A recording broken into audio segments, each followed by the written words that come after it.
Saturday morning. Cool air in the garage. The workbench is crowded with clamps, chisels, a square, a can of oil, and that vintage hand saw lying across the front edge like an old witness. The week is over. The projects are done. Your shoulders are tired. The smell of WD-40 and sawdust hangs in the room, and the first impression arrives fast: leave it. Walk inside.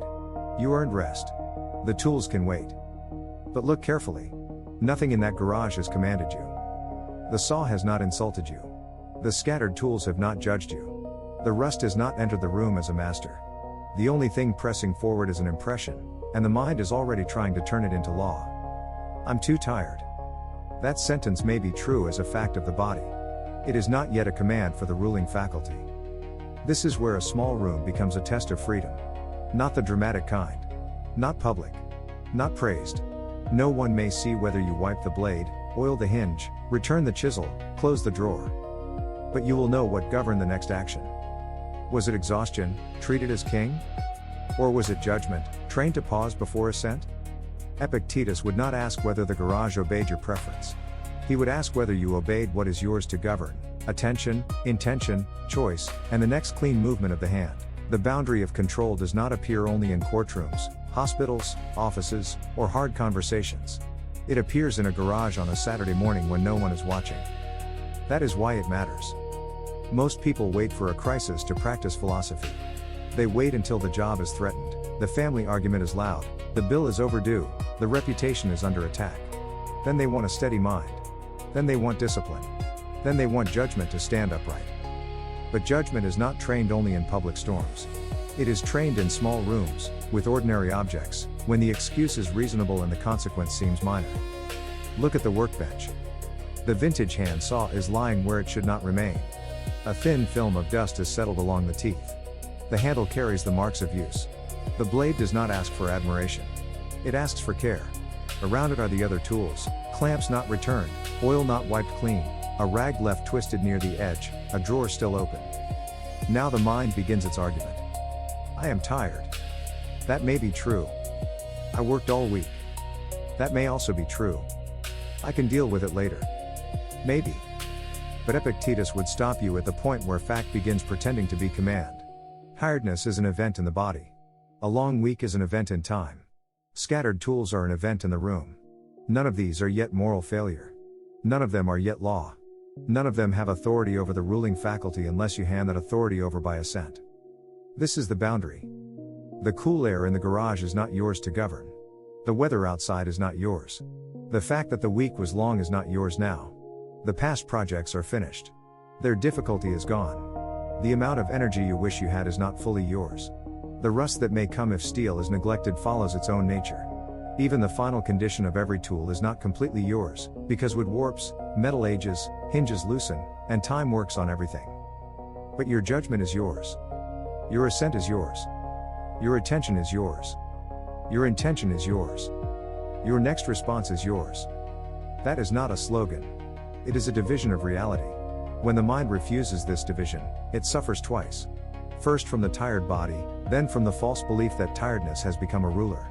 First from the messy bench, then from the judgment that the mess has power over your character. First from the smell of oil and sawdust, then from the story that this ordinary task is an insult added to the week. That second burden is manufactured. The event is simple: tools need to be cleaned and returned. The impression says, this is too much, you are done, leave it. The careless judgment says, because I am tired, I am excused from order. But the Stoic correction is sharper. You are not responsible for feeling fresh.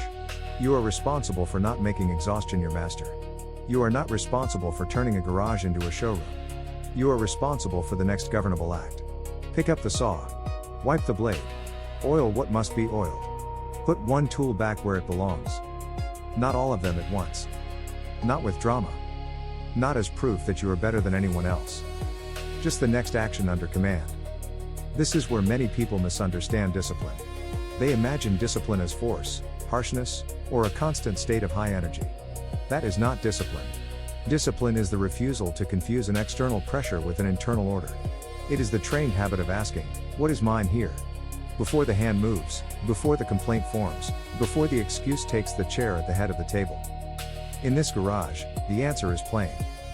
The tiredness is present, but it does not vote. The saw is waiting, but it does not accuse.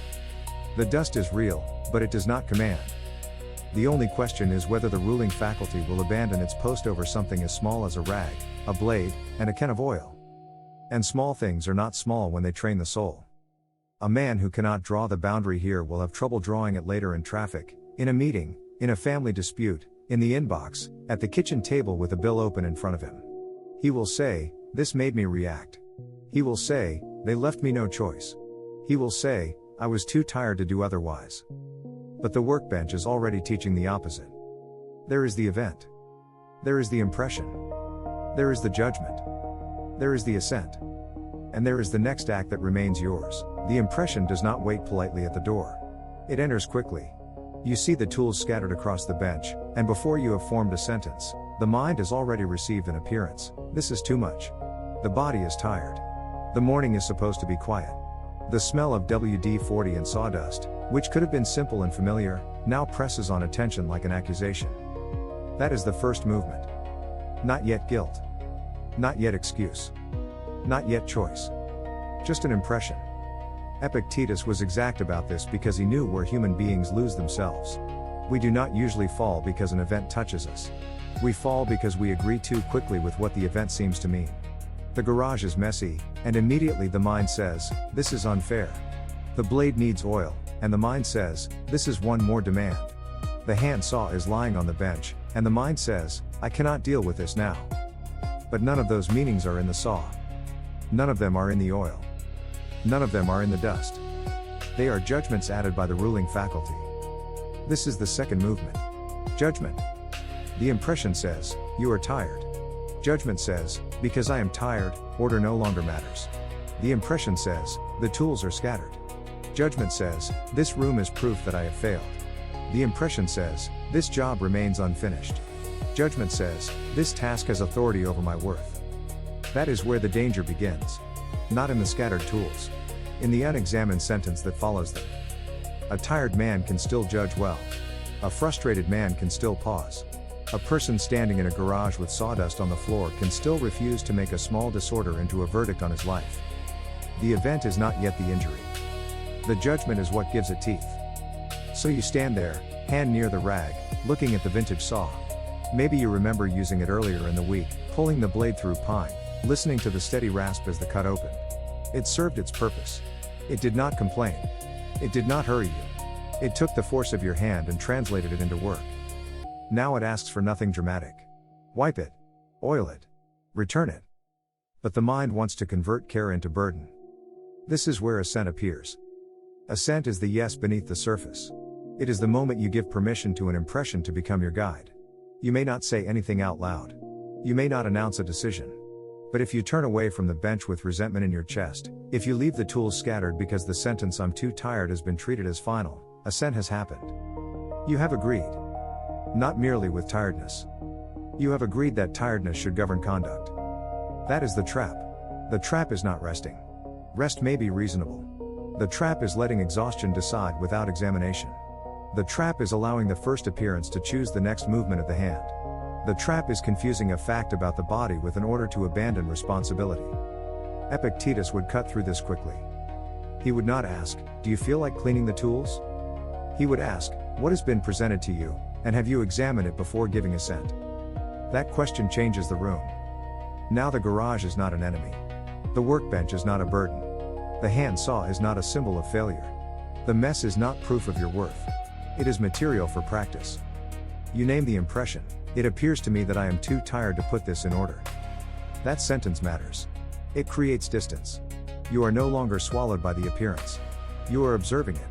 You have not accepted it as truth. You have not denied the body. You have not pretended to be energetic. You have simply refused to let the first appearance sit on the throne. Then you test the judgment. Is it true that tiredness cancels all choice? No. Is it true that a messy garage has authority over my character? No. Is it true that I must clean the entire room perfectly right now, or else I have failed? No. What is true? The tools are present. The body is tired. The saw can be wiped. One drawer can be closed. One blade can be oiled.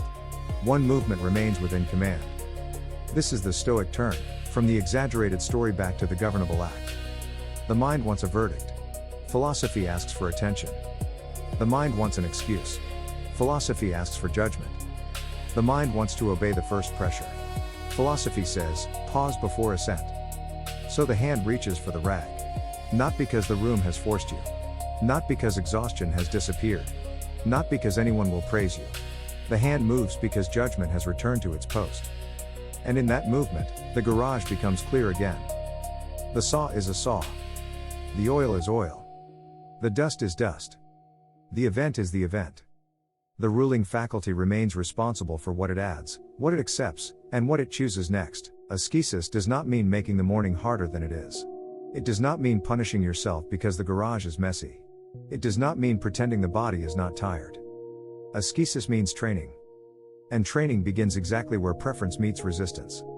You wanted the work to be over. You wanted the last cut, the last screw, the last sweep of sawdust to end the matter. You wanted Saturday morning to feel clean without having to clean it. That is a normal preference. But philosophy does not ask whether the preference appeared. It asks whether preference will rule. So the practice must become concrete. Not vague discipline. Not a speech in your head. Concrete action. First, stand still. Do not grab the nearest tool in irritation. Do not slam the drawer. Do not mutter that everything is always left to you, even when you are the one who left it there. Do not make the bench into an enemy. Stand still long enough to see the impression as an impression. It appears to me that I am too tired to put this in order. That is the first exercise. Naming the appearance weakens its disguise. It no longer gets to pretend it is reality itself. It is now something presented to the mind. And what is presented can be examined. Second, return attention to the anchor. The vintage hand saw is in front of you. Let that be enough. Do not look at the whole garage as if you must conquer it. Do not turn every clamp, drawer, cord, rag, and can into one huge accusation. That is how the mind multiplies burden. It gathers every unfinished thing into one crowd, then calls the crowd impossible. Epictetus would have you divide. This saw. This rag. This blade. This moment. The hand saw gives the mind an object small enough for command. Its wooden handle is worn. The teeth hold a faint line of dust. The blade may need oil. That is not a life crisis. That is not a judgment on your worth. That is a tool before your eyes. So pick up the rag. Wipe the blade. Not fast. Not theatrically. Just accurately. The practice is not in the size of the act. It is in the government of the act. A careless man can clean an entire garage while complaining, resenting, rushing, and handing his ruling faculty to every feeling that passes through him. A disciplined man can wipe one saw and recover his command. Third, separate care from outcome. You may oil the saw and still find rust later. You may return the tools and still have another project scatter them again. You may make the bench orderly and no one may notice. You may intend to keep the room clean and fail next week. Those are not reasons to abandon the present duty. Your task is not to secure permanent control over matter. Matter will resist. Metal ages. Dust returns. Hinges loosen. Wood swells. Time does not ask permission. Your task is to bring the ruling faculty into agreement with what is right now within reach. This is why ascesis is severe, but not cruel. It does not demand that you control the future condition of every tool. It demands that you do not lie about the present choice. It demands that you stop calling abandonment rest, when the truth is that you have given assent to the first pressure. Rest can be chosen with order. Neglect is different.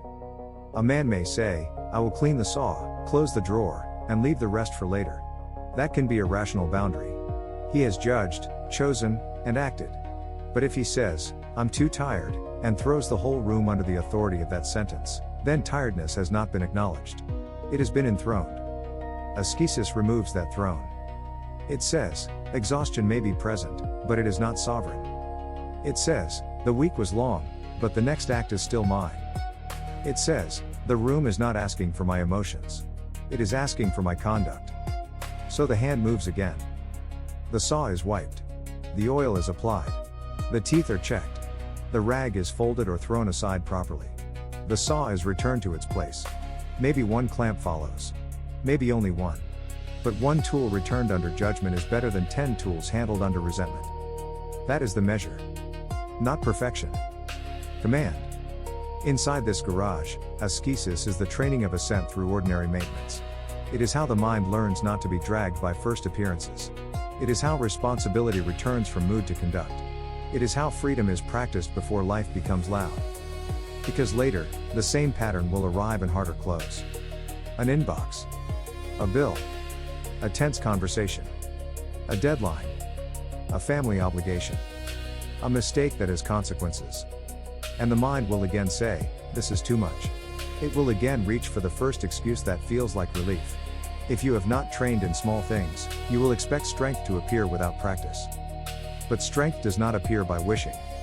It is built in the pause before assent, in the clear naming of the impression, in the return to the object before you, and in the next action that remains yours. Conduct is where philosophy stops being an idea. A man can stand in a garage and speak beautifully about what is in his control. He can quote Epictetus. He can admire discipline. He can agree that judgment matters more than externals. But if the next movement of his hand is careless, if the saw remains where it should not remain, if the tools are left to rust under the excuse of tiredness, then the words have not yet become conduct. Stoicism does not end in explanation. It ends in action under judgment. This is why duty matters. Not duty as a heavy chain. Not duty as a performance for other people. Duty is the proper relation between a person and what has been placed before him. You used the tools. You brought them out. You drew the saw through wood. You relied on the blade to cut true. You let the clamps hold pressure. You let the square measure the line. Now the work is finished, and the tools remain under your care. That fact does not need drama. It needs responsibility. Responsibility is not the same as blame. Blame looks backward and searches for a target. Responsibility looks at the present and asks, "What is mine to do now?" The careless mind wants to turn even this into a complaint. "I already did enough. I deserve to stop. Nobody else notices. It does not matter." But the disciplined mind does not wait for an audience before it acts properly. The garage is private, but the ruling faculty is present. That is enough. In a public setting, a person may behave well because reputation is watching. He may straighten his voice in a meeting because coworkers are listening. He may control his expression in a courtroom because the room is formal. He may choose polite words at a school event because other parents are nearby. But the garage removes the audience. No applause. No penalty. No public story. Only the workbench. Only the saw. Only the decision. This is where conduct becomes honest. You wipe the saw not because anyone will praise the act, but because the act is yours to govern. You oil the blade not because it guarantees the future, but because care is the proper response now. You return the tool to its place not because order makes you superior, but because neglect is not made noble by exhaustion. A tired man still has duties. They may be smaller in scope. They may require limits.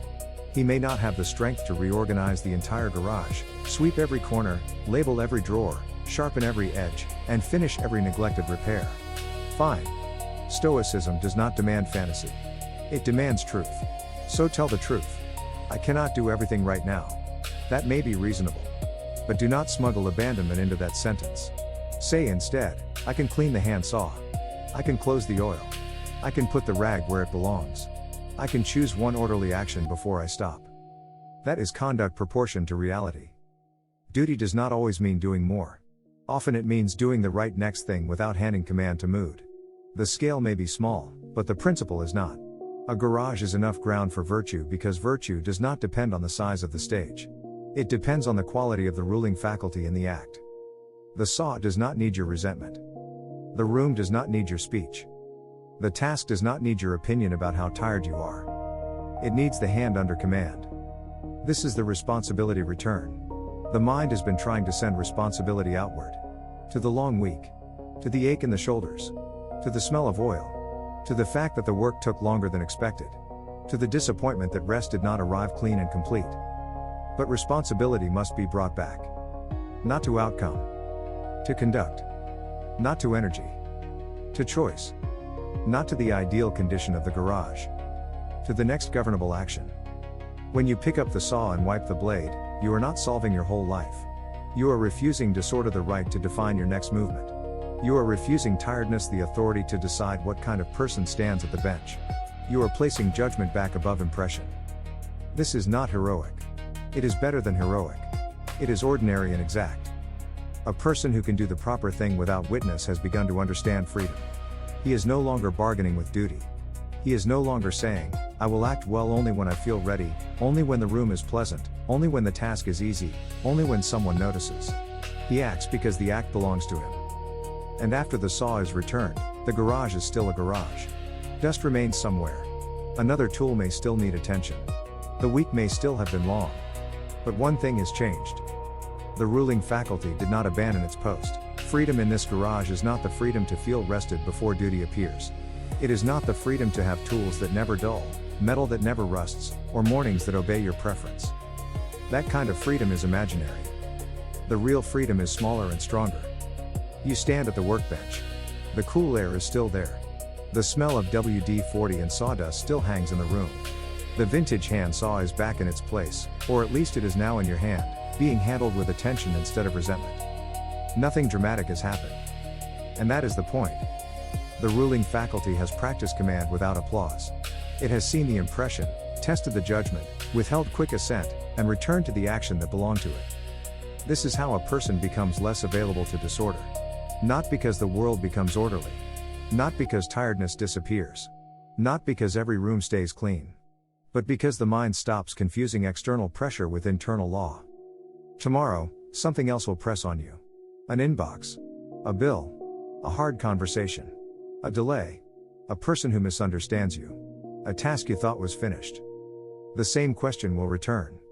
What is the event? What is the impression? What judgment am I adding? What assent am I giving? And what action remains mine? Start here. With the saw. With the rag. With the blade. With the next movement of the hand. Return to what is yours to govern.